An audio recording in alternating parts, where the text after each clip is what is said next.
سبيل الدموع سبيل مريح نحمده ونصلي على رسوله الكريم اما بعد فاعوذ بالله من الشيطان الرجيم بسم الله الرحمن الرحيم رب اشرح لي صدري ويسر لي امري واحلل عقدة من لساني يفقهوا قولي۔ اللہ تعالیٰ کا لاکھ لاکھ شکر ہے، اس نے ہمیں انسان بنایا، جانور نہیں۔ اگر وہ ہمیں کوئی کتا یا بلی یا گدھا بنا دیتا تو ہم کیا کر سکتے تھے؟ کچھ بھی تو نہیں۔ اس کا احسان کہ اس نے ہمیں مسلمان بنایا، ہمیں فضیلت عطا کی، بے شمار احسانات سے نوازا۔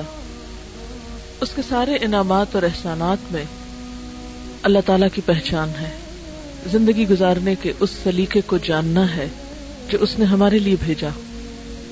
لیکن افسوس یہ کہ بعض اوقات ہم اس طریقے، اس علم، اس سلیقے سے ناواقف ہونے کی بنا پر بہت سی مشکلات کا شکار ہوتے ہیں۔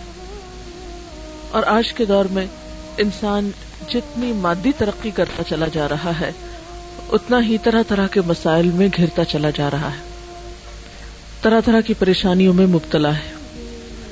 آج کے دور میں انسان کو پیش آنے والی پریشانیاں یا بیماریوں میں سے ایک اہم ترین بیماری، جسے آپ ایک روحانی بیماری کہہ سکتے ہیں، وہ ہے ڈپریشن۔ آج ہر دوسرا شخص ڈپریشن کی بات کرتا سنائی دیتا ہے۔ سوال یہ پیدا ہوتا ہے کہ ڈپریشن کیوں پیدا ہوتا ہے؟ ڈپریشن کیا چیز ہے؟ اس کی علامات کیا ہیں اور اس کا علاج کیا ہے؟ ڈپریشن، جسے آپ اردو میں مایوسی، غمزدگی، افسردگی اور پست حوصلہ ہونا کہہ سکتے ہیں، دنیا سے دل اچاٹ ہونا، دنیا کی ایکٹیویٹیز میں پوری طرح پارٹیسپیٹ نہ کر سکنا، یہ ایسی کیفیات ہیں جن کا تجربہ آج کا ہر انسان کم یا زیادہ کرتا ہے۔ ہر انسان کے اوپر کسی نہ کسی درجے کی مایوسی کی کیفیت آتی ہے، غم بھی آتا ہے، ایک اداسی کی کیفیت بھی ہر انسان پر آتی ہے۔ لیکن ایک نارمل انسان اور ایک بیمار انسان میں فرق یہ ہوتا ہے کہ ایک نارمل انسان پر ایسی کیفیات آتی ہیں اور گزر جاتی ہیں، اور وہ بہت جلد ان کا مقابلہ کر لیتا ہے۔ لیکن جب انسان ایسی کیفیات کا مقابلہ نہ کر پائے اور ایسی کیفیات انسان پر حاوی ہونے لگے تو پھر انسان کو سمجھ لینا چاہیے کہ وہ ڈپریشن کے مرض میں مبتلا ہے۔ یہ مرض دنیا کے تمام ممالک میں پایا جاتا ہے، لیکن خاص طور پر ان ممالک میں زیادہ ہے جہاں لوگوں کو اللہ تعالیٰ کی پہچان نہیں، یا اللہ تعالیٰ سے ان کا تعلق نہیں، یا روحانیت سے دور ہیں۔ لیکن ہم مسلمان، ہم تو اللہ پر ایمان بھی رکھتے ہیں، آخرت کو بھی مانتے ہیں، قرآن بھی پڑھتے ہیں، لیکن اس کے باوجود ایسی کیفیات کیوں ہوتی ہیں اور ان کے اسباب کیا ہیں؟ تو سب سے پہلے تو ہمیں ڈپریشن کا سبب معلوم ہونا چاہیے۔ یاد رکھیے کہ ڈپریشن اچانک نہیں پیدا ہوتا، اس کے اسباب بہت گہرے ہوتے ہیں۔ کچھ تو موروثی ہوتے ہیں، یعنی والدین کی طرف سے جیسے اور بیماریاں انسان کو ملتی ہیں، اسی طرح ڈپریشن کا مرض بھی بسا اوقات وراثت میں انسان کو منتقل ہو جاتا ہے۔ پھر اسی طرح نروس سسٹم سے متعلق جتنی بھی بیماریاں ہوتی ہیں، خواہ وہ بظاہر ڈپریشن کی شکل نہ بھی اختیار کیے ہوں، لیکن وہ مل جل کر بسا اوقات ڈپریشن میں بدل جاتی ہیں۔ یعنی انسان کے اعصاب کا کمزور ہونا، یا اعصاب کو کسی بھی طرح کی تکلیف یا پریشر یا بوجھ پڑنا۔ پھر اس کے ساتھ ساتھ انسان کا ماحول بھی اسے ڈپریشن میں مبتلا کرتا ہے۔ یعنی موروثی سبب، موروثی سے مراد یہ کہ جو وراثت میں ہمیں ملا ہے، اس کے ساتھ ساتھ ماحول اس میں ایک اہم کردار ادا کرتا ہے۔ بعض اوقات ایک سبب ہوتا ہے، بعض اوقات کئی اسباب ہوتے ہیں۔ پھر اسی طرح ماحول میں کیا چیز ہے، مثلاً انسان کا گھر، اس کا خاندان، جہاں پر وہ کام کرتا ہے، یعنی اس کی ورک پلیس، پھر آن دا ہول ساری سوسائٹی اور معاشرہ، ان کے جو اثرات انسان پر پڑتے ہیں وہ اس کے اندر ڈپریشن پیدا کرتے ہیں. لیکن تجربے سے یہ بات پتہ چلی ہے کہ ڈپریشن کے خارجی یا معاشرے کے یا سوسائٹی کے اثرات سے زیادہ گھر کے اثرات یا اندرونی اثرات جو ہیں وہ انسان پر زیادہ مرتب ہوتے ہیں یا انسان کو زیادہ پریشان کرتے ہیں بنسبت بیرونی اسباب کے. اور ڈپریشن کا اہم ترین سبب یا اہم ترین وجہ انسان کا وہ گھر ہے جس میں وہ رہتا ہے، اور ایسا گھر جس کے رہنے والوں کے درمیان باہم محبت اور مودت اور ایک دوسرے کے ساتھ موافقت نہ پائی جاتی ہو. جس گھرانے کے اندر، جس خاندان کے اندر رہنے والے افراد کے درمیان باہم بدگمانی پائی جاتی ہو، باہم ایک دوسرے کے ساتھ ڈفرینس آف اوپینین ہر معاملے میں پایا جاتا ہو، اور خصوصاً وہ بچے ڈپریشن کا شکار ہوتے ہیں بڑے ہو کر جن کے والدین نے ان کو بھرپور توجہ نہ دی ہو، یا جو والدین کی محبت اور شفقت سے کسی بھی وجہ سے محروم ہوئے ہوں، یا جن پر والدین نے بے جا سختی کی ہو ناجائز طور پر. پھر اسی طرح ڈپریشن کے ان اسباب کے ساتھ ساتھ انسان کی بالکل اپنی ذات کے اندر بھی کچھ کشمکش ہوتی ہے جو ڈپریشن کا سبب بنتی ہے. اندر کی کشمکش کیا ہوتی ہے کہ انسان کے اندر کچھ خواہشات ہوتی ہیں، اور وہ خواہشات بالکل فطری خواہشات ہوتی ہیں. تو بعض اوقات جب انسان کی وہ خواہشات پوری نہیں ہوتی، یا وہ خواہشات حد سے بڑی ہوئی ہوتی، یا وہ خواہشات جائز کی حدود کو کراس کرنا چاہتی ہیں، اور معاشرہ یا دین یا مذہب یا حالات یا ماحول ہمارا اس کے راستے میں رکاوٹ بنتا ہے، تو یہ جو اندر کی کشمکش ہے یہ بھی انسان کو ڈپریشن میں مبتلا کر دیتی ہے. یعنی ذاتی خلفشار، اندر کی کشمکش، اندر کی جنگ. مثلا دل ایک چیز کو چاہتا ہے لیکن دوسری طرف انسان دیکھتا ہے کہ اس کے حالات اس کو اجازت نہیں دیتے، مثلا اس کی جیب اجازت نہیں دیتی، اس کا خاندان اجازت نہیں دیتا، اس کا دین اجازت نہیں دیتا. تو یہ جو کشمکش ہے انسان کے اندرونی جذبات کی اور بیرونی دباؤ کی، یا اندر ہی ایک قوت ہے جو ایک چیز طلب کر رہی ہے اور دوسری اس کو روک رہی ہے، تو وہ اندر کی جنگ جو ہے یہ بھی انسان کو بیماری میں مبتلا کر دیتی ہے. ان اسباب کے ساتھ ساتھ علامات کا جاننا بہت ضروری ہے، کیونکہ کسی بھی بیماری کی جب علامتیں ہم کو پتہ چلتی ہیں تو پھر انسان اس کا صحیح طور پر علاج کر سکتا ہے. ان علامات میں پہلی علامت ہے تنگ دلی کا احساس، دل کی گھٹن، اندر کی گھبراہٹ. پھر اطمینان کا نہ ہونا، سکون کا نہ ہونا، بلا وجہ بے چینی کا احساس بغیر کسی ظاہری سبب کے. بعض اوقات تو انسان بے چین ہوتا ہے، غمگین ہوتا ہے، اداس ہوتا ہے، اس کی کوئی وجہ ہوتی ہے. مثلا آپ کو پتہ چلتا ہے خدا نخواستہ کوئی عزیز دوست رشتہ دار فوت ہو گیا، کوئی نقصان ہو گیا، کوئی مال کا نقصان ہو گیا، کوئی اور کسی چیز کا نقصان ہو گیا، تو ایسے نقصان انسان کو غم میں یا دکھ یا تکلیف میں مبتلا کرتے ہیں. ایک بہت واضح اور آبویس سی ریزن ہوتی ہے، انسان کو پتہ چلتی ہے. لیکن بعض اوقات جب وجہ نہیں پتہ چلتی اور اندر ایک بے چینی ہے تو یہ پھر ڈپریشن ہے، یہ ڈپریشن کی علامت ہے. پھر اسی طرح سوچ میں تلخی، نیگیٹو تھنکنگ، ہر چیز کو الٹا دیکھنا، ہر چیز کو الٹا سوچنا، کسی کے سیدھے کام کو بھی غلط سمجھنا، ہر ایک پر شک کرنا، بدگمانی کرنا، یہ بھی اس کی علامات میں سے ہے. اور پھر ان ساری چیزوں کے نتیجے میں انسان کی نیند میں گڑبڑ ہو جانا. یعنی اللہ تعالیٰ نے انسان کی ان ساری تکلیفوں کو دور کرنے کے جو اسباب رکھے ہیں، اور اس میں خاص طور پر ایک بہت بڑا سبب جو ہے وہ نیند ہے، جس سے انسان سکون پاتا ہے، اس سے انسان عاری ہو جاتا ہے. اور اس وجہ سے آپ دیکھیں گے کہ بہت سارے لوگ نیند کی دوائیں کھا کر، مسکن ادویات کھا کر سوتے ہیں. تو ایسی ادویات کھا کر اپنے آپ کو سلائے رکھنا اور اپنے آپ کو دنیا کے مسائل سے فرار پر آمادہ کرنا، یہ اس کا علاج نہیں ہوا کرتا. اسی طرح بعض اوقات یہ ہے کہ اندرونی علامات کے علاوہ جسم پر بیرونی طور پر بھی یا جسمانی طور پر بھی کچھ علامات سامنے آتی ہیں.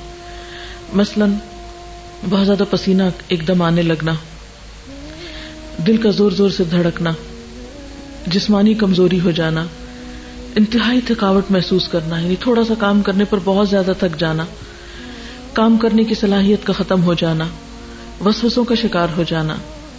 اسی طرح بعض اوقات مختلف فوبیاز جو ہو جاتے ہیں کہ لفٹ میں نہیں چڑھ سکتے، بند کمرے میں نہیں جا سکتے، اندھیرے میں نہیں جا سکتے. تو یہ چند ایک ظاہری اسباب بھی انسان کو پریشان کرتے ہیں جو کہ عام نارمل حالات میں انسان کے لیے پریشانی کا سبب نہیں ہوتے. مثلا ایک نارمل انسان گھر میں اکیلا ہے، اندھیرے کمرے میں جا رہا ہے، لائٹ چلی جاتی ہے، وہ اسے بہت نارمل لیتا ہے. کہیں اوپر جانا، نیچے اترنا ہے. لیکن جب ڈپریشن ہوتا ہے تو ایسی چھوٹی چھوٹی چیزیں انسان کو بہت بادر کرتی ہیں، انسان کو کمزور کر دیتی، انسان ان چیزوں کے سامنے ہارنے لگتا ہے. پھر اسی طرح بعض اوقات تو یہ چھوٹی چھوٹی بیماریاں جو ہیں بڑی بیماریوں میں تبدیل ہو جاتی ہیں. مثلا بعض لوگوں کو السر ہو جاتا ہے، ہائپر ٹینسو ہو جاتے ہیں لوگ. اسی طرح استھما کی بیماری ہو جاتی ہے. بعض لوگوں کی اسکن پر ہی ڈیزیز آ جاتی ہے، جیسے ایگزیما وغیرہ ہو جاتا ہے. اب لوگ اسکن کے اوپر دوائی باہر سے لگا رہے ہیں، ایستھما کے لیے بیرونی طور پر دوائیاں کھا کے کنٹرول کر رہے ہیں، اور ایستھما ہے کہ کنٹرول ہو ہی نہیں رہا. بی پی کی دوائی کھا رہے ہیں، وہ کنٹرول ہو ہی نہیں رہا، ڈوز بڑھاتے جا رہے ہیں. اب وہ بظاہر علاج ہو رہا ہے لیکن اصل کاز کو پکڑا ہی نہیں گیا، روٹ کو تو چھیڑا ہی نہیں گیا. ایسا ان کا نقصان کیا ہوتا ہے؟ ان دوائیوں کے پھر اپنے سائیڈ ایفیکٹس ہوتے ہیں. پھر ایک بیماری سے دوسری، دوسری سے تیسری، تیسری سے چوتھی، وہ بیماریوں کا ایک چین چل پڑتا ہے. اور بسا اوقات انسان ان بیماریوں کی اوٹ میں یا ان بیماریوں کے دامن میں پناہ لے کر اپنے لیے ایک جواز پیدا کر لیتا ہے، لیکن روٹ کاز اس کا کچھ اور ہوتا ہے. اس لیے کبھی بھی بظاہر ان نظر آنے والی بیماریوں کو ظاہری بیماریاں سمجھ کر علاج نہیں کرنا چاہیے، اس کے اصل سبب کی طرف بھی توجہ کرنی چاہیے. اور اس کے لیے سب سے پہلے یہ کہ درست ڈائگنوسس ہونے چاہیے، تشخیص صحیح ہونی چاہیے. عام طور پر علاج کیا کیا جاتا ہے؟ مریض کو سلا دیا جاتا ہے یا ٹرینکولائزرز دیے جاتے ہیں، لیکن یہ کافی نہیں ہے. یعنی روح کی بیماری کا علاج صرف گولیاں کھانے میں تو نہیں ہے. اس کا نقصان بعض اوقات کیا ہوتا ہے کہ انسان ایسی دوائیاں کھاتا ہے جس سے اس کا معدہ اور خراب ہوتا ہے. جب معدہ خراب ہوتا ہے اس کا نظام ہضم بگڑتا ہے، اس کی نیند کا سسٹم خراب ہوتا ہے، اس کے اندر صحیح خون پیدا نہیں ہوتا، سارے خون کے اندر دوائیاں دوڑ رہی ہوتی ہیں، تو اس سے بیماری جو ہے وہ بڑھتی چلی جاتی ہے. یعنی انسان ظلم پر ظلم اپنے ساتھ کرتا چلا جاتا ہے لیکن چین کہیں بھی نہیں پاتا. تو ایسی صورت میں انسان کو حقیقی علاج کی طرف رجوع کرنا چاہیے. اور وہ کیا ہے؟ سب سے پہلے سوچ کی درستگی. کیونکہ جب تک سوچ درست نہیں ہوگی، جب تک زندگی کے بارے میں اپروچ ٹھیک نہیں ہوگی، اس وقت تک انسان صحیح نہیں ہو سکتا. اور اس کے لیے یہ ہے کہ انسان اللہ تعالیٰ پر بھروسہ کرتے ہوئے چھوٹے چھوٹے نقصانات پر اپنے آپ کو ضائع نہ کرے. مثلا کسی کا کال ہے کہ گرے ہوئے دودھ پہ افسوس کا اظہار نہ کرے، لیکن ہم میں سے اکثر لوگ اسی عادت کے شکار ہوتے ہیں کہ اگر سویرے سویرے چائے بناتے ہوئے دودھ گر گیا تو سارا دن اسی کا غم، ہر تھوڑی دیر بعد خیال ہے آج دودھ گر گیا تھا، آج دودھ گر گیا تھا، آج دودھ گر گیا تھا. اس سے مجھے جو ہے وہ چولہا صاف کرنا پڑا، پھر وہ نقصان ہو گیا، پھر گھر میں اسمیل ہو گئی، پھر یہ ہو گیا، وہ ہو گیا. وہ ہر تھوڑی دیر بعد وہ اپنے اثرات بھی چھوڑ جاتا ہے اور پھر ہم اسے دیکھ دیکھ کے دکھی ہوتے رہتے ہیں. حالانکہ جو گرنا تھا گر گیا، بس ختم. اس کے بعد اس کو بھولنے کی کوشش کرنی چاہیے، کیونکہ اب افسوس کرنے سے حاصل کچھ نہیں.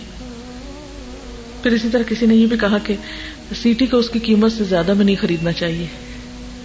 یعنی سیٹی ایک معمولی سی چیز ہے نا، روپے 2 روپے میں مل جائے گی، اس پہ 10 روپے کیوں لگاتے ہیں آپ؟ تو جو چیز جتنی حیثیت کی، جتنی قیمت کی ہے، اس کو اسی قیمت میں رکھنا چاہیے، اس سے زیادہ اسے اہمیت نہیں دینی چاہیے. اگر 2 روپے کا دودھ گر گیا یا 10 روپے کا گر گیا تو اس کے بدلے میں اپنے آپ کو جو آپ اتنے قیمتی ہیں اس کو کیوں پریشان کر رہے ہیں، اس کو کیوں نقصان دے رہے ہیں؟ تو چھوٹے چھوٹے نقصانات پر بڑی چیز قربان نہیں کرنی چاہیے. ہر چیز کو اتنی ہی اہمیت دیں، ہر چیز کو اتنی ہی اہمیت دیں جتنی اہمیت کی وہ لائق ہے. ہر نقصان پر اور ہر جانے والی چیز پر یہ سوچیں کہ اس چیز کی ویلیو کیا ہے، اس کی حقیقت کیا ہے، جس کے لیے میں اتنا رو رہی ہوں، کوڑ رہی ہوں، جان جلا رہی ہوں، خون جلا رہی ہوں. اس کی حقیقت کیا ہے؟ تو آپ دیکھیں گے کہ بہت ساری چیزیں جن پہ ہم دکھی ہوتے ہیں ان کی حقیقت کچھ بھی نہیں ہوتی، بالکل معمولی چیزیں ہوتی ہیں، لیکن اس پہ جو ہم خرچ کر رہے ہوتے ہیں وہ بہت بڑا ہوتا ہے. اور پھر اسی طرح یہ ہے کہ ماضی اور مستقبل کے دروازے بند کر دینے چاہیے، حال میں زندہ رہنے کی کوشش کرنی چاہیے. ماضی کو بھول جائیں اور مستقبل کے بارے میں سوچنا چھوڑ دیں. کل جس نے جنم ہی نہیں لیا اس کے بارے میں کیوں سوچ رہے ہیں؟ اور ماضی جو فوت ہو چکا اس کے بارے میں کیوں سوچ رہے ہیں؟ نہ وہ ہاتھ میں نہ وہ ہاتھ میں. جو ہاتھ میں اس کی قدر کریں، جو آج پاس ہے اس کو ویلیو دیں. پھر اسی طرح آپ دیکھیں کہ کوئی بھی بیماری اس کا علاج کرنے سے پہلے پرہیز زیادہ اچھا ہوتا ہے. جیسے عام طور پہ ایک محاورہ بھی ہے نا کہ پرہیز علاج سے بہتر ہے. یعنی بجائے اس کے کہ انسان ایک بیماری کا شکار ہو اور پھر علاج شروع کرے تو اس سے پہلے ہی پرہیز کرنا چاہیے. کیونکہ ڈپریشن کی بھی سٹیجز ہوتی ہیں، پہلا درجہ، دوسرا، تیسرا، آگے. اگر آپ کو پہلے درجے کا ڈپریشن یعنی کہ آپ چھوٹی چھوٹی بات پہ افسردہ یا غمزدہ ہونا شروع ہوئے تو فوراً کانشیس ہو جائیں کہ نہیں اس سے آگے نہیں جانے دینا. اس کو کیا وجہ ہے، کیوں میں ایسا کر رہی ہوں؟ سبب کو جانیں اور اس سبب کو بالکل چھوٹا کر کے رکھ دیں. یہ تو کوئی بات ہی نہیں. بڑی سے بڑی بات کو اگر آپ تولیں اپنے مقابلے میں تو ہر جانے والی چیز کا نعم البدل ہو سکتا ہے، لیکن آپ کی اپنی ذات کا کوئی نعم البدل نہیں ہے. اگر آپ نہ رہے وما یغنی عنہ مالہ اذا تردی، انسان اگر خود ہلاک ہو جائے تو اس کا مال اس کے کس کام کا، دنیا کی نعمتیں کس کام کی. اس لیے سب سے پہلے تو پرہیز ضروری ہے. یعنی جہاں اپنے اندر ایسے جراثیم دیکھیں، جہاں اپنے اندر ایسی کوئی کیفیت دیکھیں تو فوراً یہ سوچیں کہ وجہ کیا ہے اور اس کو یہیں ختم کرنا، اس سے آگے نہیں جانا. اور اس کے لیے سب سے پہلی چیز یہ کہ ہمیں اپنے آپ کو اینالائز کر کے یہ دیکھنا چاہیے کہ مجھے کس چیز سے ڈر لگتا ہے. کیونکہ ڈپریشن کے اسباب میں ڈر بھی ہوتا ہے، خوف بھی. کس چیز کا ڈر ہے مجھے، کس چیز کا غم ہے؟ تو آپ دیکھیں گے کہ بہت سے لوگوں کو ڈپریشن اس وجہ سے ہوتا ہے کہ وہ انجانے اور غیر معلوم قسم کے تفکرات میں گھرے ہوئے ہوتے ہیں. جیسے ابھی میں نے کہا نا کہ ماضی اور مستقبل کے دروازے دونوں بند کر دیں، صرف حال کا دروازہ کھلا رہنے دیں. مثلا آپ دیکھیں کہ اگر آپ ایک گھر میں ہیں، بڑا گھر ہے اور آپ اس میں ایک کمرے میں رہ رہے ہیں تو عقل مندی کیا ہے کہ باقی کمرے بند کر دیں. کیوں آپ کھلا چھوڑتے ہیں ان کو کہ روز مٹی پڑے، روز صفائی کرنی پڑے؟ جب تک وہ استعمال نہیں ہوتے تو بند رہیں. جہاں آپ رہ رہے ہیں بس اسی کی حفاظت کریں. تو آپ آج میں رہ رہے ہیں، آج کو دیکھیں کہ آج کا دن آپ کے لیے کتنا قیمتی ہے، اس میں آپ کیا کر سکتے ہیں، اس سے کس طرح فائدہ اٹھا سکتے ہیں. تو اس میں یہ ہے کہ خوف ہمیشہ مستقبل کا ہوتا ہے نا، مستقبل کے بارے میں انسان کو کچھ پریشانیاں ہوتی. لیکن آپ جانتے ہیں، میں اور آپ سب ایمان رکھتے ہیں کہ ہر چیز اللہ کے اختیار میں ہے. کل کا علم صرف اللہ کو، صرف. اصل مشکل یہ ہے کہ ہمارا جو غیب پر ایمان ہے نا وہ درست نہیں، اللہ پر ایمان جو ہے وہی درست نہیں ہے. ہم ایمان بھی رکھتے ہیں اور ساتھ شرک بھی کرتے ہیں. ہم مستقبل کو اللہ کے حوالے نہیں کرنا چاہتے، اس کو اپنے ہاتھ میں رکھنا چاہتے ہیں. اس کے فیصلے اور اس کی بھلائی اور اس کا فائدہ ہم سمجھتے ہیں ہمارے ہاتھ میں ہے، جبکہ ہمارے ہاتھ میں کچھ نہیں ہے. ہمارے ہاتھ میں تو وہ بھی نہیں ہے جو اس وقت میرے پاس ہے. ہم تو اتنے کمزور ہیں کہ ہمیں نہیں پتا کہ ابھی تھوڑی دیر میں کیا ہو جائے. دنیا میں ہر آن کتنی تبدیلیاں ہو رہی ہیں. کسی کو پتا تھا یہ ہوائیں اور یہ بارشیں اور یہ ٹھنڈک اور یہ سب پھر اس طرح لوٹ آئے گا اور پورے ملک کو بارش اس طرح لپیٹ لے گی؟ کسی کو خبر نہیں تھی. 2-4 دن پہلے کسی کے وہم و گمان میں بھی نہیں تھا. ہو سکتا ہے کہ آپ ایک ہفتہ پہلے کی گرمی دیکھ کے پریشان ہو رہے ہوں اور سوچ رہے ہوں کہ ہائے گرمی آ رہی. کم از کم اور تو کسی کا نہیں مجھے پتا، میں اپنے بارے میں ضرور کہہ سکتی ہوں کہ ذرا سی دھوپ تیز ہوئی تو مجھے ایک دم پریشانی ہوئی، یا اللہ، اور میں اپنے دماغ پہ بوجھ ڈال کے بیٹھ گئی اب پھر گرمی آ رہی، مجھ سے تو کچھ نہیں ہوگا. اور تھوڑی دیر میرے اوپر وہ کیفیت رہی، پھر میں نے سوچا چھوڑو، کوئی پتہ نہیں کل کو کیا ہوتا ہے اور کیا ہونا اور کیا نہیں. اور اس کے بعد میں فوراً اس کیفیت سے نکلی. اور اگر میں نہیں نکلتی اور سارا دن میں اپنے آپ کو اس میں مبتلا رکھتی تو واقعی میں کچھ نہیں کر سکتی تھی. میرے اپنے اوپر وہ کیفیت آئی ایک خوف کی کہ گرمی آ رہی ہے، کیونکہ مجھے گرمی سے ڈر لگتا ہے بہت. جہنم سے بھی بہت ڈر لگتا ہے اور گرمی سے بھی بڑا لگتا ہے. تو مجھے لگتا ہے کہ گرمی آئی تو میرے کام کرنے کی صلاحیت جو کم از کم آدھی ختم ہو جائے گی. بہت مشکل پڑتی ہے مجھے اس کو ڈیل کرنے میں. خیر، اور آج جب مجھے سردی لگ رہی تھی دن کو تو میں سوچ رہی تھی کہ میں کتنی احمق تھی کہ میں گرمی سے پریشان ہو رہی تھی, مجھے تو نہیں پتا تھا کہ اگلے ہفتے موسم ایسا ہو جائے گا. اور واقعی ہمیں نہیں پتا کہ کل کے لیے جس چیز سے ہم پریشان ہو رہے ہیں وہ کل ہوگی بھی کہ نہیں ہوگی. تو ہر وہ چیز جس کا خوف آنے لگے, کوئی بھی چیز, کیونکہ خوف ڈپریشن کا سبب بنتا ہے, ہر وہ چیز جس کا خوف آنے لگے اس کو اپنے دل سے نکالنے کی کوشش کریں کہ نہیں, میں نے کل نہیں دیکھا, مجھے نہیں پتا کہ کل کیا ہوگا, آج نہیں ہے یہ چیز میرے پاس, تو اس لیے مجھے پرواہ نہیں کرنی چاہیے. پھر آپ دیکھیں کہ دوسری بات یہ کہ جن چیزوں کا ہمیں خوف ہے ان کے اسباب معلوم کر کے سبب دور کرنے کی کوشش کر لیں. کوئی بھی چیز جس کا آپ خوف ہے آپ کو, تو اس کے لیے تیاری کر لیں. مثلاً اگر مجھے خوف ہے گرمی کا, تو میں ذرا دیکھ لوں کہ اے سی ٹھیک کام کر رہا ہے یا نہیں, کپڑے گرمیوں کے ہیں یا نہیں, یعنی تیاری کر لوں, بجائے اس کے کہ خوف زدہ ہو کے بیٹھ جاؤں اور سوچتی جاؤں اور بس, اس سے تو مسئلہ حل نہیں ہوگا. نمبر 1 یہ کل کا کسی کو نہیں پتا. نمبر 2 یہ کہ ہاں نہیں پتا لیکن پھر بھی ہم ایکسپیکٹ کرتے ہیں کہ ایسا ہو سکتا ہے, پاسبلٹی ہے, اور ہو بھی جاتا ہے ایسے, تو اس کے لیے ابھی سے تیاری شروع کر دیں, اس کا بندوبست کریں, اس سبب کو دور کرنے کی کوشش کریں. اور پھر آپ دیکھیں گے کہ جب سبب دور ہوگا, یعنی تیاری ہوگی, تو آپ کے اندر ایک کانفیڈینس آئے گا کہ نہیں اب آ جائے, اگر مشکل آتی بھی تو میں نبٹنے کی صلاحیت رکھتی ہوں, مجھے پتا ہے کہ کیسے ڈیل کرنا ہے اس لیے گھبرانے کی کیا ضرورت ہے. ہمارے اور خوف کیا ہوتے ہیں, مثلا سارے خوف کا تو میں یہاں ذکر نہیں کر سکتی, چند ایک خوف کا ذکر کر سکتی ہوں. مثلا ہمیں خوف ہوتا ہے کہ ہم کل کھائیں گے کہاں سے, ہمارا کیا بنے گا, ہمارے رزق کا کیا ہوگا, کون ہمارے لیے کمائے گا, کون ہمارے لیے لائے گا, کہاں سے کھائیں گے, کیا ہوگا. اور یہ خوف جن کے پاس بہت کچھ ہے ان کو بھی ہے, اور جن کے پاس نہیں ہے ان کو بھی ہے, سب کو ہی ہوتا ہے. اللہ تعالیٰ نے قرآن پاک میں اس کا بہت اچھا جواب دیا ہے, وَكَأَيٍّ مِّن دَابَّةٍ لَا تَحْمِلُ رِزْقَهَا اللَّهُ يَرْزُقُهَا وَإِيَّاكُمْ وَهُوَ السَّمِيعُ الْعَلِيمُ. کتنے ہی جانور ہیں جو اپنا رزق اٹھائے نہیں پھرتے, ان کی پیٹھ پہ نہیں لدا ہوا, اللہ ان کو رزق دیتا ہے, اور تمہارا رازق بھی وہی ہے. آخر اتنے سال زندگی کے گزارے, کسی دن بھوکے تو نہیں سوئے نا, 20 سال عمر ہے, 40 سال عمر ہے, 40 سال کھلایا نا اس نے, تو جس نے پچھلے 40 سال کھلایا وہ اگلے بھی کھلا دے گا, یہ اس کے ذمہ ہے. ہم اپنی طرف سے کوشش کرتے رہیں, جو ہم سے بن پڑتا ہے بناتے رہیں, اور باقی معاملہ اس پہ چھوڑ دیں. پھر اسی طرح عموماً کیا ہوتا ہے, ہمیں خوف ہے کوئی مصیبت نہ آ جائے, یہ نہ ہو, مثلاً یہ شینڈلیئر خدا نہ خواستہ یہ نہ گر پڑے, یہ شیشہ نہ ٹوٹ جائے, کہیں آگ نہ لگ جائے, وہ کہیں باہر نکلی ہو بھی خدا نہ خواستہ ایکسیڈنٹ نہ ہو جائے. یعنی یہ چھوٹی چھوٹی باتیں ہوتی ہیں جو ہر وقت ہمارے دل سے آ کے گزرتی رہتی ہیں, چھوٹے چھوٹے خوف, یہ نہ ہو جائے, وہ نہ ہو جائے, وہ نہ ہو جائے, یعنی مصیبت کے آنے کا خوف, کسی بھی قسم کی مصیبت کے آنے کا خوف. اللہ تعالیٰ فرماتے ہیں ما اصاب من مصیبت فی الارض ولا فی انفسکم الا فی کتاب من قبل ان نبرأها ان ذلک علی اللہ یسیر. کوئی مصیبت ایسی نہیں جو زمین میں یا تمہارے اپنے نفس پہ نازل ہوتی ہو اور ہم نے اس کو پیدا کرنے سے پہلے ایک کتاب میں لکھ نہ رکھا ہو. ایسا کرنا اللہ کے لیے بہت آسان ہے, وہ تو لکھی جا چکی, اب کیا کرو گے, پریشان ہونے سے وہ ٹل جائے گی. ہاں ایک بات ہے, دعا کرو, دعا سے تقدیر بدلتی ہے,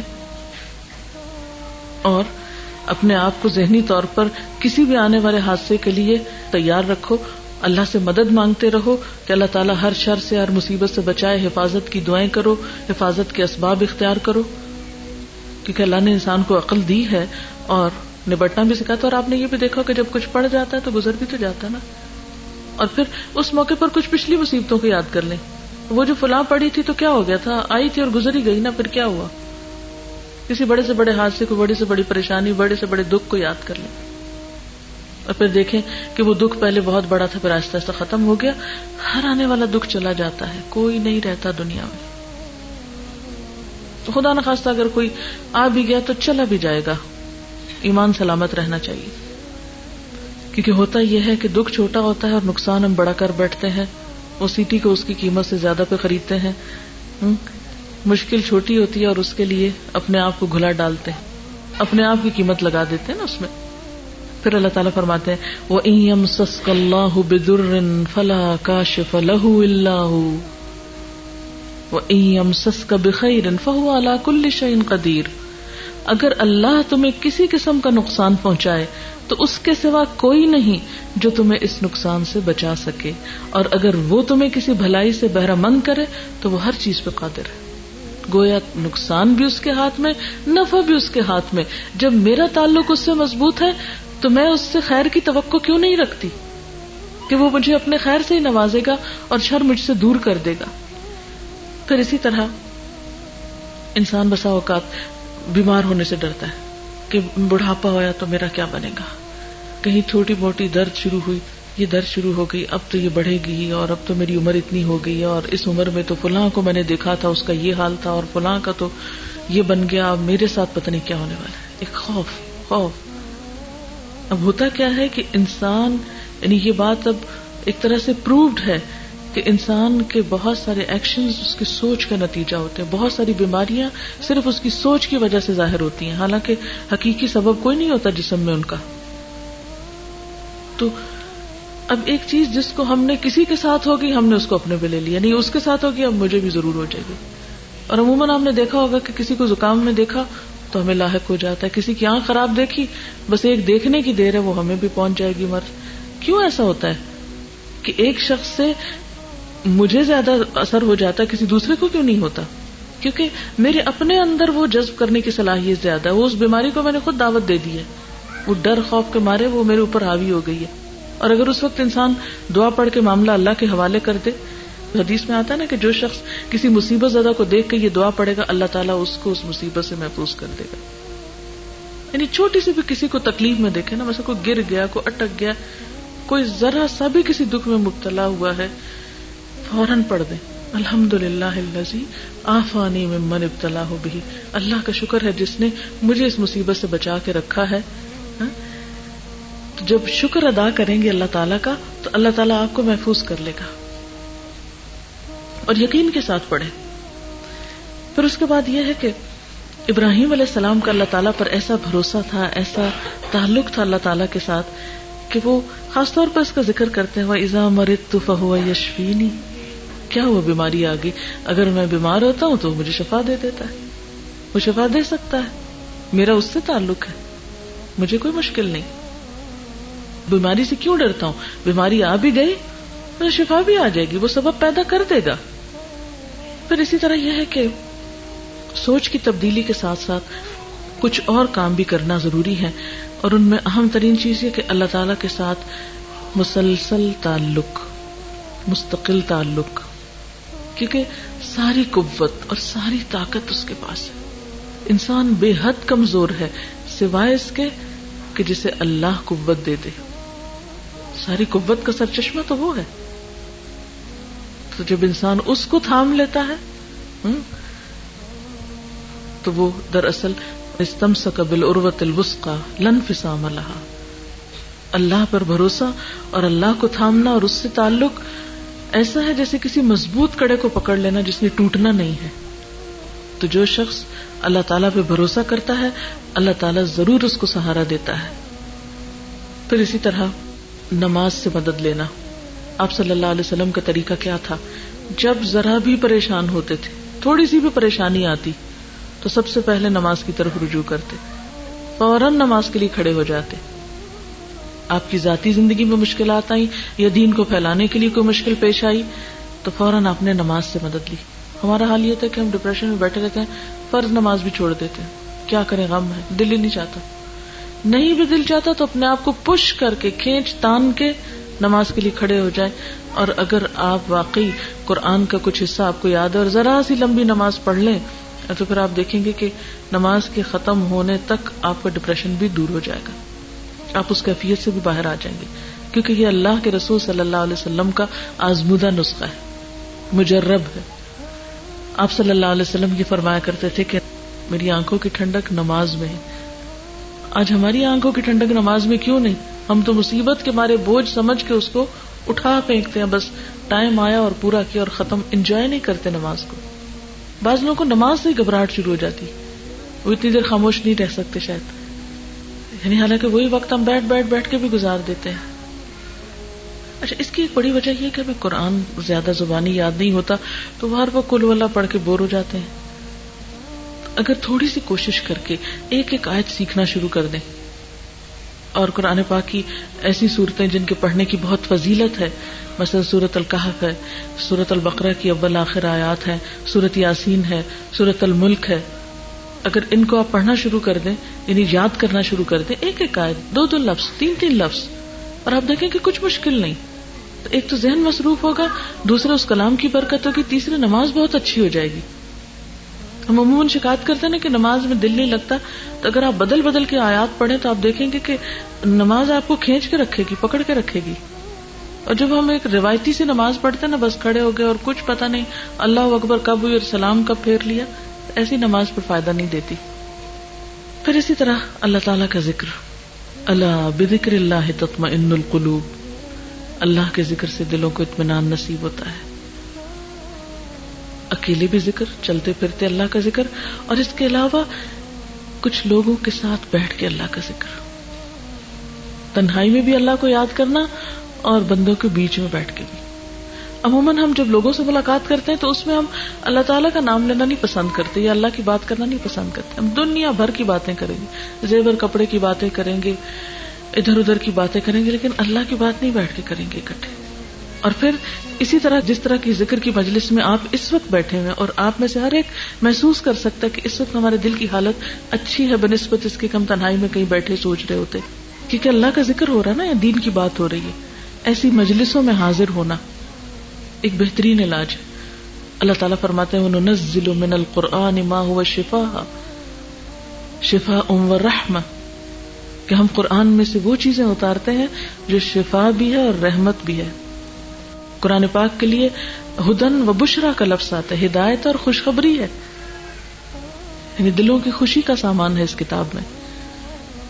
اور اکیلے تلاوت بھی فائدہ دیتی ہے، اور کسی مجلس میں محفل میں بیٹھ کے سب کے ساتھ قرآن پڑھنا بھی فائدہ دیتا ہے. ذکر کے بارے میں یہ بھی آتا ہے کہ جب بھی کچھ لوگ اللہ کو یاد کرنے کے لیے اکٹھے ہوتے ہیں تو فرشتے ان کو گھیر لیتے ہیں، رحمت ان پہ چھا جاتی ہے، ان پہ سکون اور اطمینان نازل ہوتا ہے، اور اللہ تعالیٰ انہیں اپنی مجلس میں یاد کرتے ہیں.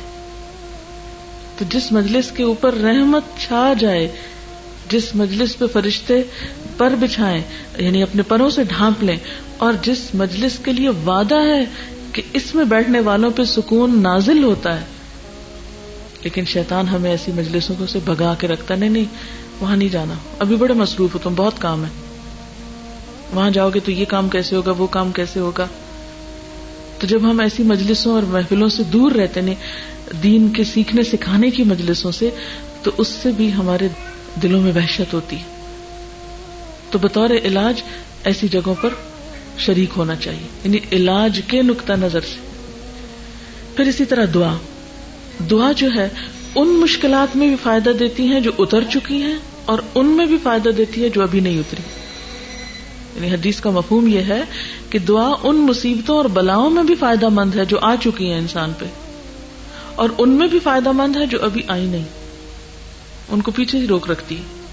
اس لیے دعا بہت مؤثر علاج ہے. قرآن پاک میں اللہ تعالیٰ فرماتے ہیں وَقَالَ رَبُّكُمُ ادْعُونِي أَسْتَجِبْ لَكُمْ، تمہارا رب کہتا ہے مجھے پکارو، مانگو تو صحیح، میں قبول کروں گا تمہاری دعا. لیکن شیطان عموماً ہم کو بہکاتا ہے کہ نہیں تم تو اتنے گناہگار ہو، تمہاری نہیں سنی جائے گی. وہ کوئی اور ہی لوگ ہوتے ہیں جن کی دعائیں سنی جاتی. کس نے آپ کو بتا دیا کہ جب آپ کا رب آپ کو کہہ رہا ہے ادعونی استجب لکم، مانگو مجھ سے دوں گا میں تم کو، پھر ہم کیوں نہیں مانگتے؟ اور ساتھ ہی پھر اللہ تعالیٰ نے ڈانٹ پلائی ان الذین یستکبرون عن عبادتی سیدخلون جہنم داخرین، جو لوگ گھمنڈ میں آ کر میری عبادت سے، میری دعا سے منہ موڑتے ہیں، وہ ضرور ذلیل و خوار ہو کر جہنم میں داخل ہوں گے. یعنی دعا نہ کرنا انسان کی بدبختی کی علامت ہے، اور یہ بدبختی انسان کو پھر بڑی مصیبت میں مبتلا کر دیتی ہے. اس لیے یا حی یا قیوم برحمتک استغیث، اٹھتے بیٹھتے دعائیں کرنا، اللہ تعالیٰ سے مدد حاصل کرنا، یہ انسان کے لیے بہترین نسخہ ہوتا ہے. اسی طرح بلند آواز سے قرآن پاک کی تلاوت، یعنی ایک ہوتا نا ہم انگلی پھیرتے رہتے ہیں خاموشی سے، یہ نہیں تلاوت کہلاتی. تلاوت کیا ہے؟ اونچی آواز سے بولے. اور اونچی آواز سے کیا ہوتا ہے؟ کیونکہ عربی زبان میں اور خاص طور پہ قرآن پاک میں ہمارے جو سارا ووکل سسٹم ہے وہ سارا استعمال ہوتا ہے. ہماری زبان کے کنارے، سائیڈز، ہمارے ہونٹ، ہمارا حلق، ہمارے سینے تک، دل تک اس کے اثرات آتے ہیں.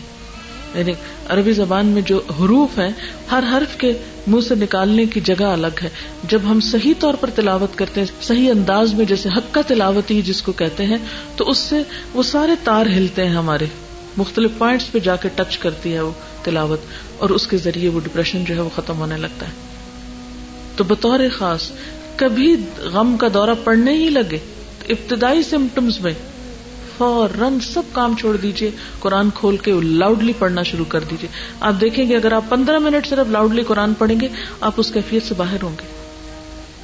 یعنی بہترین علاج ہے، کیونکہ وَنُنَزِّلُ مِنَ الْقُرْآنِ مَا هُوَ شِفَاءٌ وَرَحْمَةٌ، لیکن رحمت للمومنین، یہ ماننے والوں کے لیے، یقین کرنے والوں کے لیے تو یہ فائدہ مند ہے. اور اگر ہمارے اس وقت یقین ہی شیکی ہو جائے تو پھر نہیں فائدہ دیتا. پھر اسی طرح اللہ کا تقویٰ، اللہ سے ڈرتے رہنا، پھر نیکی کے کاموں میں دلچسپی رکھنا، یعنی نیک کاموں میں آگے بڑھنا، نیکی کے مواقع کو ضائع نہ کرنا. اور اس میں کیا ہے، ایک چھوٹی سی نیکی کیا بتائی، تمہارا اپنے بھائی کو دیکھ کے مسکرا دینا بھی صدقہ ہے. اب مسکرانے پہ کیا خرچ آتا ہے ہمارا، لیکن اللہ تعالیٰ نے اس کو بھی ہمارے لیے صدقہ شمار کیا. اور قرآن پاک میں اللہ تعالیٰ کا وعدہ ہے، من عمل صالحا من ذکر او انثى وهو مؤمن فلنحيينه حياة طیبة ولنجزینہم اجرہم باحسن ما كانوا يعملون. جو شخص بھی نیک عمل کرتا ہے، خواہ وہ مرد ہو یا عورت، بشرطے کہ مومن ہو، اسے ہم دنیا میں پاکیزہ زندگی، عمدہ زندگی بسر کرائیں گے. اچھا، یہ بات میں کس لیے آپ کو بتا رہی ہوں؟ اس لیے کہ آپ کے دل کے اندر وہ خاص خوشی اور خاص سکون آ جائے جس سے عام طور پر دنیا کے لوگ محروم رہتے ہیں. مادہ پرستی کا شکار لوگ اس خوشی سے محروم رہتے ہیں. کبھی آپ ٹینشن کا شکار ہوئے، ذہنی تناؤ کا ہوئے؟ یہ آج کے دور کا ایک بہت بڑا مرض ہے، بہت بڑا مرض ہے، کھا رہا ہے انسانوں کو اور ان کی صلاحیتوں کو. اللہ تعالیٰ نے ہر مرض کے لیے دوا پیدا کی، ہر مرض کی دوا ہے. سٹریس مینجمنٹ آج کے دور میں ایک سائنس بن چکی ہے، اور مختلف طریقوں سے، ہیلوں بہانوں سے لوگ علاج کر رہے ہیں. تو آئیے دیکھتے ہیں کہ ہمارا دین اس کے بارے میں ہمیں کیا حل دیتا ہے. یہاں میں مولانا وحید الدین صاحب کی ایک تحریر پڑھوں گی اور اس کے ساتھ ساتھ کچھ کمنٹ کروں گی. زندگی میں بار بار مسائل اور مصائب آتے ہیں، زندگی میں بار بار مسائل اور مصائب آتے ہیں، یعنی مصیبتیں آتی ہیں. ایسا ہر مرد اور عورت کے ساتھ پیش آتا ہے، یعنی کوئی ایک غیر معمولی چیز نہیں ہے، سب کے ساتھ ہوتا ہے. ان مسائل اور ان مشکلات سے کس طرح کامیابی کے ساتھ نپٹا جائے، مقابلہ کیسے کیا جائے، اس کا جواب قرآن کی سورت نمبر 2 کی ایک آیت میں ملتا ہے. اس کا ترجمہ یہ ہے، اور ہم ضرور تم کو آزمائیں گے کچھ ڈر اور بھوک سے، اور مالوں اور جانوں اور پھلوں کی کمی سے، اور ثابت قدم رہنے والوں کو خوشخبری دے دو جن کا حال یہ ہے کہ جب ان کو کوئی مصیبت پہنچتی ہے تو وہ کہتے ہیں ہم اللہ کے لیے ہیں اور ہم اسی کی طرف لوٹنے والے ہیں. انا للہ و انا الیہ راجعون. مسائل اور مصائب کے وقت کوئی شخص ذہنی تناؤ کا شکار کیوں ہوتا ہے، یعنی ٹینشن ہوتی کیوں ہے؟ مصیبت کے آنے پر انسان کیوں ٹینس ہوتا ہے؟ اس کا سبب یہ ہے کہ وہ اس کو ایک ایسی چیز سمجھتا ہے جس کو نہیں ہونا چاہیے تھا. وہ کہتا ہے کہ یہ ہونی ہی نہیں چاہیے تھی. آدمی اگر یہ سمجھ لے کہ جو کچھ پیش آیا ہے وہ خود فطرت کے قانون کے تحت پیش آیا ہے تو وہ کبھی ذہنی تناؤ کا شکار نہ ہو. یعنی ہم کہتے ہیں اسے نہیں ہونا چاہیے تھا، اگر انسان مان لے کہ نہیں اس کو تو ہونا تھا، اور ایسا ہوتا رہتا ہے، اور یہ زندگی کا ایک حصہ ہے، اٹس پارٹ آف لائف.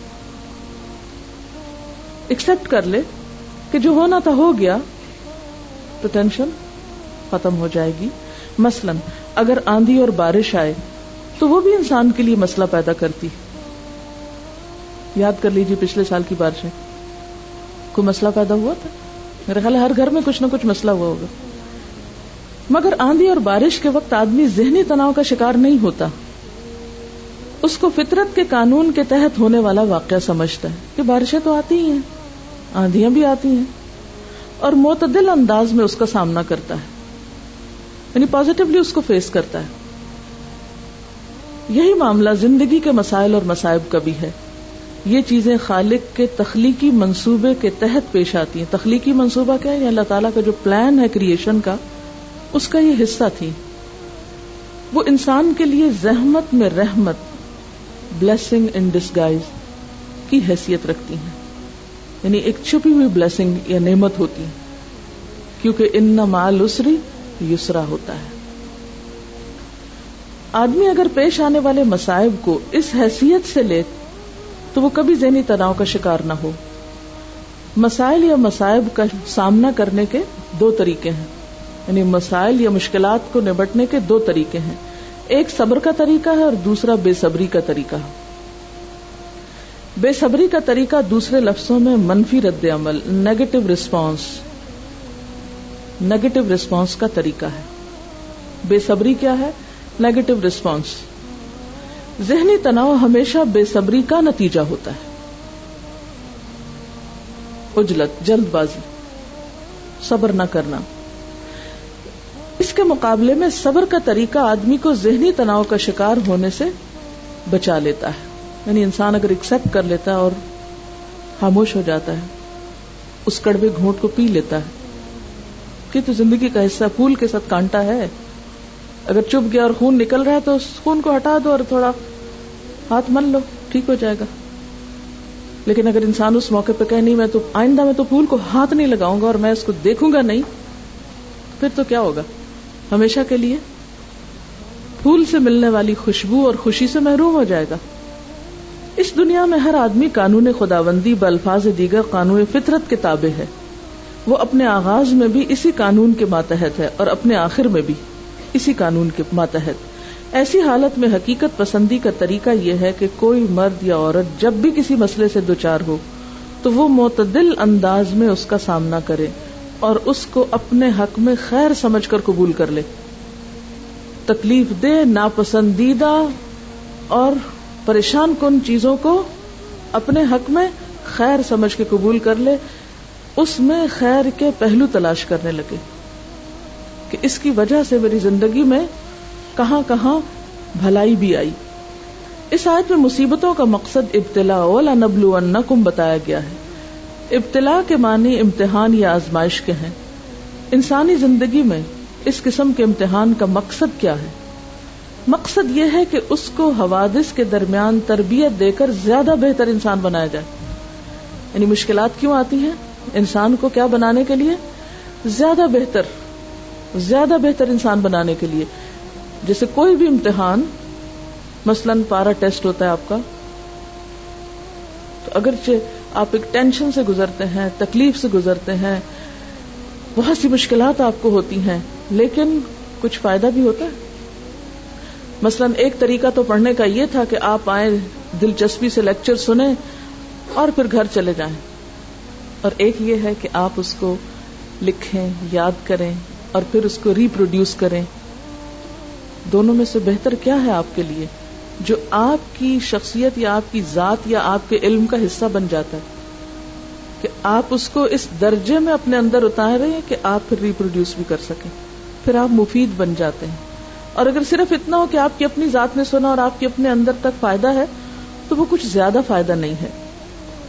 امتحان کا مقصد یہ ہے کہ اس کو حوادث کے درمیان تربیت دے کر زیادہ بہتر انسان بنایا جائے. حوادث کسی آدمی کے لیے ترقی کا زینہ ہے. حوادث کے ذریعے, حادثوں کے ذریعے آدمی کا ذہن بیدار ہوتا ہے, اس کی عقل زیادہ کام کرتی ہے. یعنی ہر حادثہ انسان کو جگاتا ہے, ہوش میں لاتا ہے. مشکلات سے انسان کے اندر پختگی آتی ہے, انسان میچیور ہوتا ہے. جیسے کچا برتن آگ میں پک کر پکا ہو جاتا. مٹی تو وہی ہوتی ہے. کبھی برتن بننے کا عمل دیکھا یا سنا یا پڑھا؟ مٹی کو پانی میں ڈال کے گوندھ کے پھر اس سے کیا ہوتا ہے, ایک خاص شیپ میں برتن بنایا جاتا ہے, پھر اس کو تپایا جاتا ہے آگ پر. مجھے ایک کارخانہ ایسا دیکھنے کا اتفاق ہوا تھا جس میں 12 گھنٹے تک برتنوں کو بھٹی میں رکھا جاتا ہے، مسلسل وہ ہیٹ میں ہوتے ہیں، اور پھر وہ ایسے پکے ہو جاتے ہیں کہ چھوٹا موٹا گرنے سے، ٹھوکر لگنے سے، آپس میں ٹکرانے سے ٹوٹتے نہیں۔ بہت سے لوگ زندگی میں چھوٹے چھوٹے ٹکراؤ سے ٹوٹ جاتے ہیں، یہ کچے برتن ہے نا، ٹوٹ جاتے ہیں، دراڑیں آ جاتی ان میں۔ لیکن جو برتن زیادہ دیر تک پکے ہوئے ہوتے ہیں، یہ خاص مقدار تک تپے ہوئے ہوتے ہیں، وہ چھوٹی چھوٹی باتوں سے پھر ٹوٹتے نہیں ہیں، وہ پھر کام کے ہوتے ہیں، وہ فائدہ مند ہوتے ہیں۔ اور کچے برتن جن میں دراڑیں ہوتی ہیں وہ کام کے نہیں ہوتے، کچھ بھی ڈالو ان میں سب بہہ جائے گا، فائدہ نہیں اس کا۔ اور اللہ تعالیٰ جس شخص سے کوئی بڑا کام لینا چاہتا ہے اس کو اتنا ہی زیادہ آزمائش میں ڈالتا ہے۔ مثلا ایک حدیث میں آتا ہے کہ انبیاء علیہم السلام کے لیے سب سے زیادہ آزمائش ہوتی ہے، آزمائے جانے والے لوگوں میں سب سے زیادہ انبیاء آزمائے جاتے ہیں، پھر جو ان کے قریب تر ہوتے ہیں، ان کے قریب ہوتے ہیں، یعنی جو جتنا درجے میں ان کے قریب ہوگا اس پر آزمائش بھی اتنی ہی سخت ہوگی۔ اس سخت آزمائش سے گزر کر جب میچور ہوتے ہیں تو پھر ہی وہ بڑے کام کرنے کے قابل ہوتے ہیں۔ حادثے آدمی کو متحرک کرنے کا ذریعہ ہے، ایکٹیو رکھتے ہیں، ورنہ تو ہم سو جائیں، سست ہو جائیں۔ جب چیلنجز سامنے ہوتے ہیں تو ہم زیادہ کام کرتے ہیں۔ حوادث آدمی کے لیے زندگی کے سفر میں مہمیز کا کام کرتے ہیں۔ حوادث کے بغیر آدمی نامکمل ہے، ٹھوکریں کھائے بغیر آدمی نامکمل ہے۔ یہ حادثے ہی ہیں جو آدمی کی شخصیت کو مکمل شخصیت بناتے ہیں۔ اس سے معلوم ہوا کہ حادثوں کا صحیح مقابلہ یہ نہیں کہ اپنے اندر ذہنی عمل کو سپریس کر دیا جائے یا اس کو دبانے کی کوشش کی جائے۔ بہت سے لوگ یہی طریقہ اختیار کرتے ہیں، وہ سگریٹ یا شراب کے ذریعے اس کو بھلانے کی کوشش کرتے ہیں، وہ مخصوص ورزشوں کے ذریعے اپنے اندر ذہنی عمل کو معطل کر دینا چاہتے ہیں، یعنی ٹینشن ریلیز کرنے کے لیے وہ خاص قسم کی ایکسرسائزز کرنے لگتے ہیں، سوچنا چھوڑ دیتے ہیں، وہ حقیقی زندگی سے فرار یعنی اسکیپ کرنے کا کوئی طریقہ تلاش کر لیتے ہیں، وہ میڈیٹیشن کے ذریعے اپنے ذہن کو ایک ایسی حالت میں لے جاتے ہیں جس کو ذہنی تحذیر انٹلیکچوئل اینستھیزیا کہا جا سکتا ہے۔ میڈیٹیشن سے وقتی طور پر تو آپ کو کیا ملتا ہے؟ بہت ایک ریلیف ملے گا، لیکن حقیقت میں اگر آپ دیکھیں تو جتنی دیر آپ میڈیٹیشن کر رہے ہیں اور اپنے آپ کو اس میں کھپا رہے ہیں، لگا رہے ہیں اور کچھ اور ہی سوچنے لگ گئے جس کا آپ کی حقیقی زندگی سے تعلق نہیں، تو آپ نے ایک طرح سے اپنے ذہن کو سلا دیا، چیلنج کا مقابلہ کرنے کے لائق نہیں رہے۔ اس قسم کے تمام طریقے فطرت کے خلاف ہیں، اور جو چیز فطرت کے خلاف ہو وہ کبھی انسان کے لیے مفید نہیں ہو سکتی۔ اسلام نے ہمیں ایسے مواقع پر نہ کوئی میڈیٹیشن بتائی ہے، نہ کوئی ایکسرسائز بتائی ہے، سمپل سا طریقہ بتایا ہے، نماز پڑھو اور اللہ سے دعا کرو اور ایک دوسرے کو تھام کے رکھو، وتواصوا بالحق وتواصوا بالصبر۔ اصل بات یہی ہے کہ ناپسندیدہ اور ناگوار حالات میں اپنے آپ کو اپنے مقصد کے ساتھ اگر انسان جوڑ کے رکھتا ہے تو اللہ تعالیٰ ضائع ہونے سے بچاتا ہے۔ قرآن پاک کی ایک آیت مجھے ہمیشہ بہت بہت میرے دل کے اندر ایک ایمان کی کیفیت جگا دیتی ہے، اللہ ضرور مدد کرے گا اس کی جو اللہ کی مدد کرتا ہے۔ اور اللہ تو ہماری مدد کا محتاج نہیں، لیکن اللہ کے دین کی محبت، اللہ کی اطاعت میں چھوٹی سی کوشش بھی اگر کوئی انسان کرتا ہے تو اللہ اس کو ضائع نہیں کرے گا۔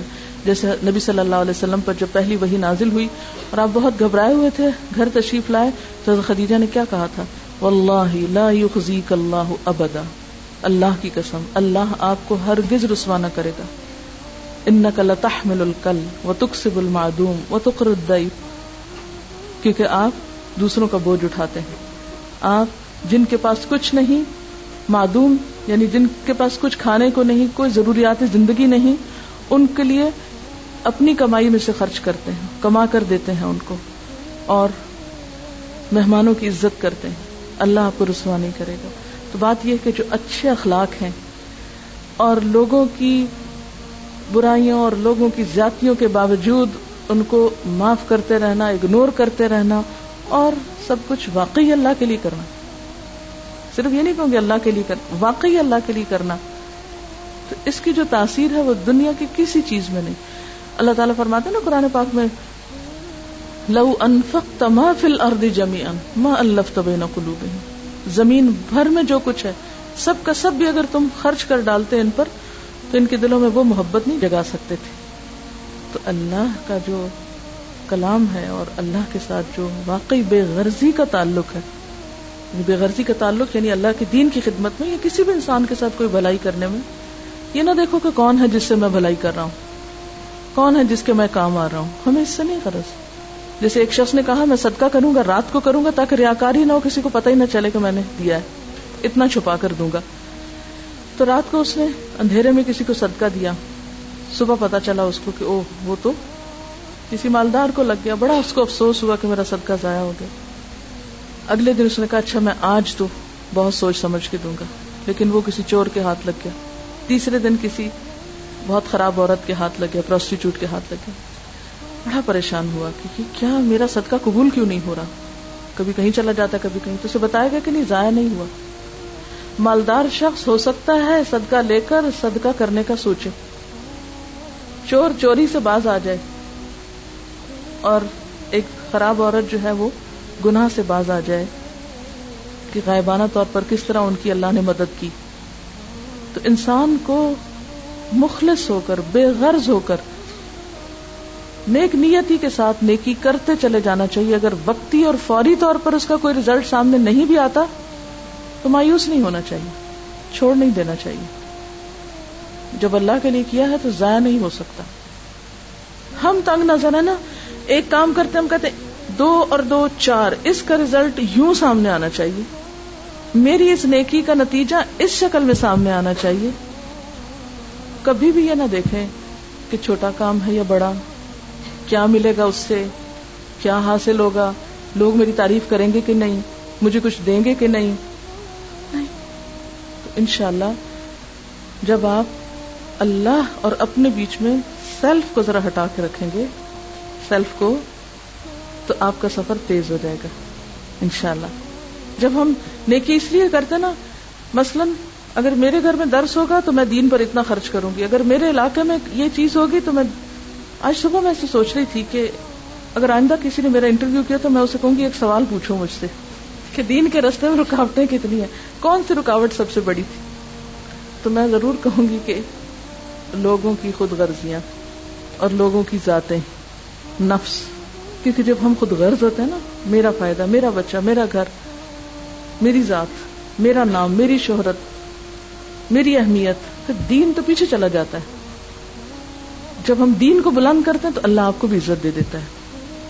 لیکن جب ہم خود کو بلند کرنے کی کوشش کرتے ہیں تو دین تو کہیں رہ جاتا ہے نا ایک طرف، اور پھر اپنی بلندی بھی رستے میں رہ جاتی ہے. اللہ تعالیٰ کسی کا اجر نہیں ضائع کرتا، کسی کا احسان ضائع نہیں کرتا. کسی کا بھی چھوٹا سا نیک عمل، من یعمل مثقال ذرۃ خیرا یرہ، ذرے کے برابر بھی اگر کوئی نیکی کرتا ہے نا، کوئی اچھا کام کرتا ہے، کسی انسان نے نہیں دیکھا، وہ کوئی نہیں قدردانی کرنے والا، لیکن اس نیکی کی خوشی آپ ہی کے دل کے اندر لوٹ کر آئے گی. آپ کر کے تو دیکھیں. اس لیے اللہ تعالیٰ کا وعدہ ہے کہ ایسے لوگوں کو ان کے اجر ان کے بہترین اعمال کے مطابق آخرت میں بھی عطا کریں گے، یعنی دنیا میں بھی اچھی زندگی ملے گی اور آخرت میں بھی. اور پھر اسی طرح یہ ہے کہ زندگی میں اعتدال اور توازن بہت ضروری ہوتا ہے. یعنی ڈپریشن سے نکلنے کے لیے اعتدال والی زندگی بہت ضروری ہوتی ہے، کیونکہ عام طور پر جب ہماری زندگی میں انتہائی رویے آتے ہیں تو اس وقت یہ مشکل زیادہ پیدا ہوتی ہے. یعنی افراط و تفریط کا شکار نہیں ہونا. افراط و تفریط میں کیا آتا ہے؟ مثلا اگر آپ کسی سے محبت کرتے ہیں تو حد سے زیادہ، نفرت کریں تو حد سے زیادہ، غصہ کریں تو حد سے زیادہ، کھائیں تو حد سے زیادہ، سوئیں تو حد سے زیادہ. تو یہ افراط و تفریط ہوتی ہے. تو جب ہم ہر چیز میں حد سے بڑھنے لگتے ہیں تو پھر اس کا ری ایکشن ہوتا ہے نا، اس کے روح پر اثرات ہوتے ہیں. اس کے لیے معتدل زندگی بسر کرنا ضروری ہے.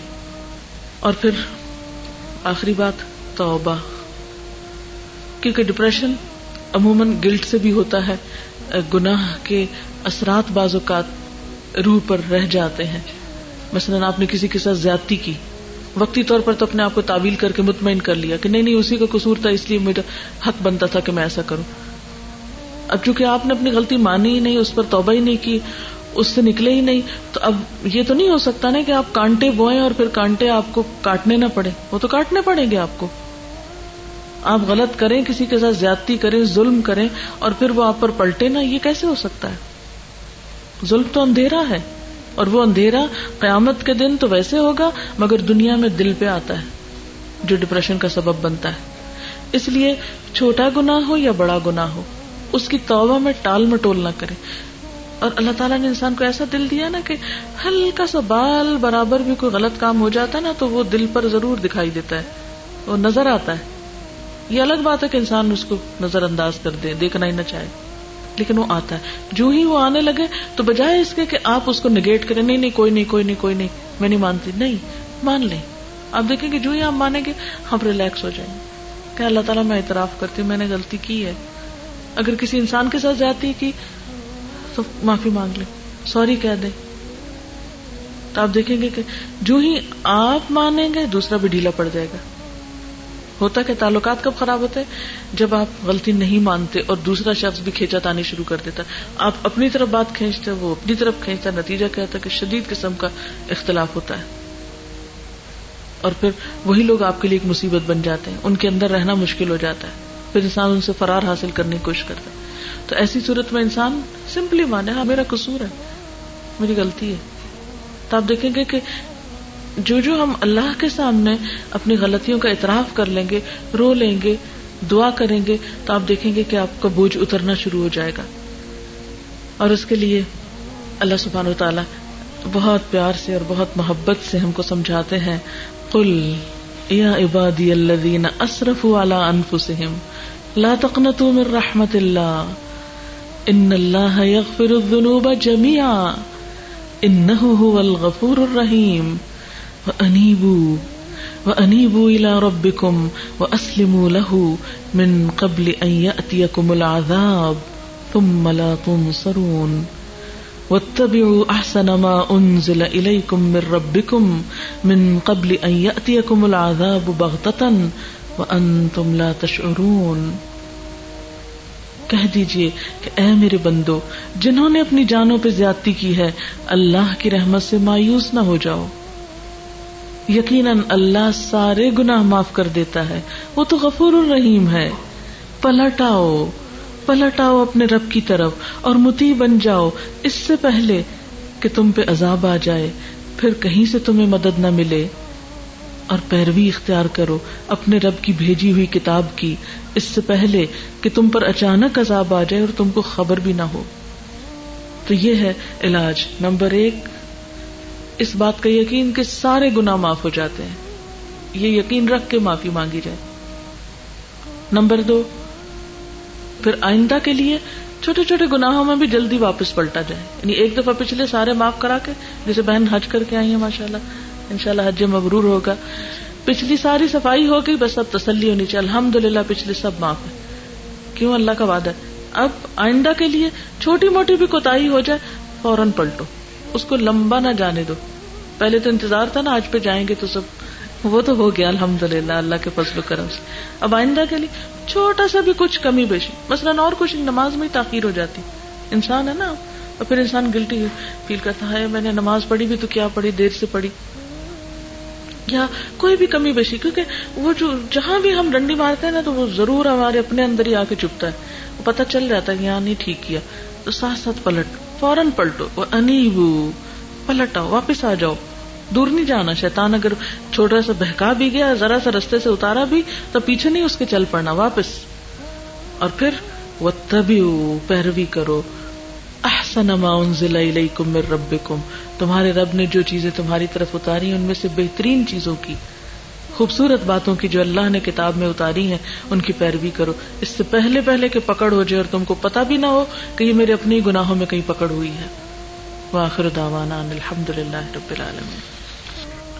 سبحان اللہ والحمد للہ ولا الہ الا اللہ واللہ اکبر ولا حول ولا قوة الا باللہ العلی العظیم. اللہم صل وسلم علی سیدنا محمد. اللہم صل وسلم علی سیدنا محمد. ربنا آتنا فی الدنیا حسنة وفی الآخرة حسنة وقنا عذاب النار. ربنا لا تزغ قلوبنا بعد إذ هديتنا وهب لنا من لدنك رحمة إنك أنت الوهاب. ربنا هب لنا من أزواجنا وذرياتنا قرة أعين واجعلنا للمتقين إماما. يا حي يا قيوم برحمتك نستغيث لا إله إلا الله أنت الحليم الكريم. سبحان الله رب العرش العظيم والحمد لله رب العالمين. رب نسألك موجبات رحمتك وعزائم مغفرتك والغنيمة من كل بر والسلامة من كل اسم لا تدع لنا ذنبا إلا غفرته ولا هما إلا فرجته ولا حاجة هي لك ردا إلا قضيتها يا أرحم الراحمين. یا اللہ پاک جو کچھ بھی ہم نے پڑھا ہے تو اسے قبول فرما. جو بات تیری مرضی کے مطابق ہوئی ہو ہمیں اس پر عمل کی توفیق دے. کوئی بات زبان سے ایسی نکلی ہو جو آپ کو پسند نہ آئی ہو تو یا اللہ ہمیں اس سب کو اس سے دور کر دے اور ہمیں سچا علم عطا فرما. یا اللہ ہمیں اپنی محبت عطا کر. یا اللہ اپنے سوا ہر چیز کا خوف دل سے دور کر دے. یا اللہ ہمیں اپنی ذات پر بھروسہ اور توکل کرنا سکھا. یا اللہ ہمیں اپنی ذات کا ایسا یقین عطا کر کہ جس سے ہماری دنیا کی ساری مشکلات آسان ہو جائیں. یا اللہ ہمیں ایسی اطاعت کی توفیق عطا کر جو ہمیں تیری جنت تک پہنچا دے اور تو ہمیں اپنی رحمتوں سے ڈھانپ لے. یا اللہ تو ہم پر اپنا فضل فرما. یا رب العالمین جس گھر پر اپنی خیر و برکت نازل فرما, ان کی ساری تکلیفیں, دکھ, پریشانیاں, مشکلات, بیماریاں سب کچھ دور فرما. یا اللہ ان کا حج قبول فرما اور انہیں اپنے حج کی حفاظت کی توفیق عطا فرما اور آئندہ کے لیے نیکیوں کے دروازے ان پہ کھول دے. یا اللہ ہم سب کو بھی نیکیوں اور بھلائیوں کی طرف سبقت کرنے والا بنا. یا رب العالمین ہماری اولادوں کو ہماری آنکھوں کی ٹھنڈک بنا. یا رب العالمین ہمارے شوہروں کو ہماری آنکھوں کی ٹھنڈک بنا. یا رب العالمین ہمارے وقت میں, زندگی میں برکت پیدا فرما. یا اللہ ہم سے ایسا کام لے لے جس سے تو راضی ہو جائے. رب اوزعنی ان اشکر نعمتک التی انعمت علی وعلی والدی وان اعمل صالحا ترضاه وادخلنی برحمتک فی عبادک الصالحین. یا رب العالمین یا ارحم الراحمین یا ذی الجلال والاکرام یا من بیدہ ملکوت السماوات والارض یا من هو علی کل شیء قدیر. یا اللہ ہمارے ہر کام میں اخلاص پیدا کر دے. یا اللہ ہمارا ہر کام ایسا کام ہو جو تجھے پسند آ جائے اور ہماری زندگی میں جو چیزیں آپ کو پسند نہیں ان سب کو دور کر دے. یا رب العالمین تو ہمیں دنیا اور آخرت میں اپنی رحمتوں سے ڈھانپ لے. ربنا تقبل منا انک انت السمیع العلیم وتب علینا انک انت التواب الرحیم. وصلی اللہ تعالی علی خیر خلقہ محمد وعلی آلہ واصحابہ واہل بیتہ اجمعین برحمتک یا ارحم الراحمین. الہی آمین. سبحانک اللہم وبحمدک نشہد ان لا الہ الا انت نستغفرک ونتوب الیک. والسلام علیکم ورحمۃ اللہ وبرکاتہ. سبيل الدموع سبيل